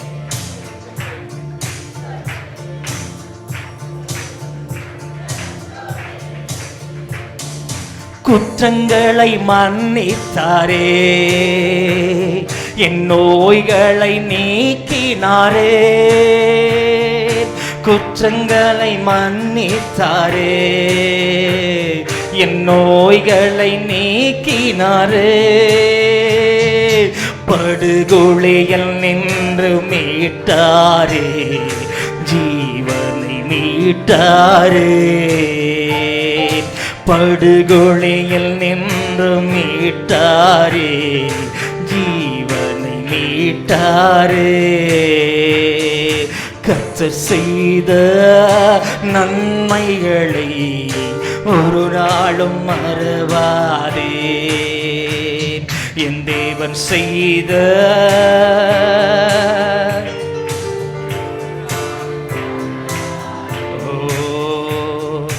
இளமை கழுகு போல புதிதாக்கி மகிழ்கின்றேன். இளமை கழுகு போல புதிதாக்கி மகிழ்கின்றேன்.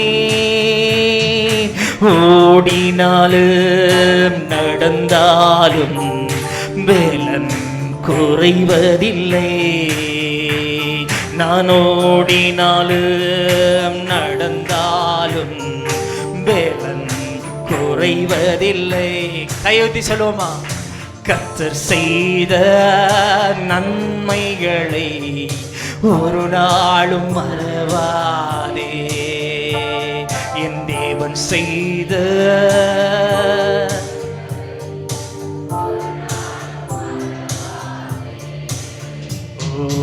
ஆத்துமாவே நன்றி சொல்லு முழு உள்ளத்தோடு. ஆத்துமாவே நன்றி சொல்லு முழு உள்ளத்தோடு. கரங்களை தட்டி கர்த்தருடைய நாமத்தை மகிமைப்படுத்துவோம். நம்முடைய ஆத்மாவுக்கு தேவன் செய்த நன்மைகள் எத்தனை எத்தனை. ஆண்டவர் நம்மோடு கூட பேசினார். என்ன வந்தாலும் நீ கர்த்தருக்கு நன்றி சொல்லு. துன்பங்களை எண்ணுவதை விட்டுவிட்டு அவர் செய்த நன்மைகளை எண்ணி பாருங்கள். என் ஆத்மாவே கர்த்தரை ஸ்தோத்திரி என்று சொல்லுகிறார். அடிக்கடி நம்முடைய ஆத்மாவை பார்த்து நாம் பேச கற்றுக்கொள்ள வேண்டாம். இந்த உலகத்தில் துன்பங்கள் நிரந்தரமானதல்ல. தேவன் நிரந்தரமானவர் என்றால் அவர் தருகிற ஆசீர்வாதங்கள், அவர் தருகிற சந்தோஷம், சமாதானம், ஆவிக்குரிய அனைத்தும் நிரந்தரமானது. எனவே பிசாசு தேவனை விட்டு பிரிப்பதற்காக நமக்கு வெளியே கொண்டு வருகிற போராட்டங்கள், பிரச்சனைகளை பார்த்து சோர்ந்து போகாமல் தேவன் நமக்குள் செய்திருக்கிற நன்மைகளை நினைத்து கடைசி வரை அவருக்கு நன்றியுள்ளவர்களாக இருப்ப கர்த்தர் உதவி செய்வாராக. ஹல்லேலூயா. ஆத்துமாவிலே காணப்படுகிற வியாதிகள், வேதனை, கண்ணீர், புலம்பல்கள், அழுகை, எத்தனை ஆண்டவர் நமக்கு இத்தனை விதமான காரியங்களை மாற்றியிருக்கிறார். ஹல்லேலூயா. நன்றி செலுத்துவோம். ஒரு நிமிஷம் ஆண்டவருக்கு நன்றி செலுத்துவோமா? இவ்வளவு காரியங்களை செய்த தெய்வத்துக்கு நன்றி அப்பா. ஹல்லேலூயா. உங்களோடு இருக்கிற உறவுல நாங்கள் சரியாக இருக்கணும் ஆண்டவரே. உங்களோடு இருக்கிற உறவுல சரியாக இருக்கணும். நீங்கள் யாருன்னு நாங்கள் புரிஞ்சுக்கிட்டா தான் சரியாக இருக்க முடியும். கர்த்தரை அறிகிற அறிவிலை வளரணும். அதனால தான் பேதுரு சொல்கிறார், பவுல் சொல்கிறார், நீ கர்த்தரை அறிகிற அறிவிலை வளர வளர உனக்குள்ள நம்பிக்கை பெருகி கொண்டே இருக்கும். அவரோடு இருக்கிற உறவு சரியாக இருக்கும். அவரோடு இருக்கிற உறவு சரியாக இருந்தால் அவர் வாழ்க்கையில் எல்லாவற்றையும் நன்மைக்கு ஏதுவாய் அவர் செய்து கொண்டே இருப்பார். கரங்களை தட்டி கர்த்தருக்கு நன்றி செலுத்துவோம். ஹல்லேலூயா, ஹல்லேலூயா, ஹல்லேலூயா, ஹல்லேலூயா. நல்ல பிதாவே, எங்களுக்கு கொடுத்த நல்ல வார்த்தைகளுக்காய் ஸ்தோத்திரம். அநேக நேரங்களிலே இந்த சரீரத்தில் காணப்படுகிற காரியங்களை சுட்டிக்காட்டி பிசாசு உம்முடைய பிள்ளைகளுடைய விசுவாசத்தை குலைப்பதும் வேகத்தை குறைப்பதுமான காரியங்களை நாங்கள் பார்க்கிறோம். இன்றைக்கு நீரோ ஆத்துமாவுக்கு செய்ததை நினைத்து பார்க்க சொல்லி இன்னும் அதிகமாக எங்களை ஓட வைக்கிறீரே, அதற்காய் ஸ்தோத்திரம். தொடர்ந்து நாங்கள் ஆத்துமாவிலே பலன் கொண்டு தைரியமாயிருந்து உம்மை உத்தமமாய் பின்பற்றி உமக்கு பின்னே வந்து சேர கர்த்தர் உதவி செய்வீராக. கர்த்தருடைய வார்த்தையை பகிர்ந்து கொண்ட தாசனுக்காய் ஸ்தோத்திரம். தொடர்ந்து இன்னும் அநேகருக்கு, அநேக ஆயிரங்களுக்கு, அநேக இடங்களுக்கு நீர் ஆசீர்வாதமாய் மாற்றி தரும்படியாக நாங்கள் ஜெபிக்கிறோம். வந்தமுடைய பிள்ளைகள் ஒவ்வொருவரையும் ஆசீர்வதியும், எல்லாருடைய தேவைகளை சந்தியும். ஆண்டவரே, நம்முடைய பிள்ளைகளுடைய பலவீனங்கள், சுகவீனங்கள் எல்லாம் நீர் மாற்றினதற்காக நன்றி செலுத்துகிறோம். தொடர்ந்து நம்முடைய நாமத்தை மகிமைப்படுத்தும் இயேசுவின் நாமத்தில் பிதாவே, ஆமென். என் ஆத்துமாவே கர்த்தரை ஸ்தோத்திரி, என் முழு உள்ளம் அவருடைய பரிசுத்த நாமத்தை ஸ்தோத்திரி. என் ஆத்துமாவே கர்த்தரை ஸ்தோத்திரி, அவர் செய்த சகல உபகாரங்களை மறவாதே. ஆமென். நம்முடைய கர்த்தராகிய இயேசு கிறிஸ்துவின் கிருபையும் பிதாவாகிய தேவனுடைய அன்பு பரிசுத்த ஆவியானுடைய அன்யோன்ய ஐக்கியமும் நம் அனைவரோடும் வருக வரைக்கும் என்றைக்கும் தங்கியிருப்பதாக. ஆமென். அல்லேலூயா.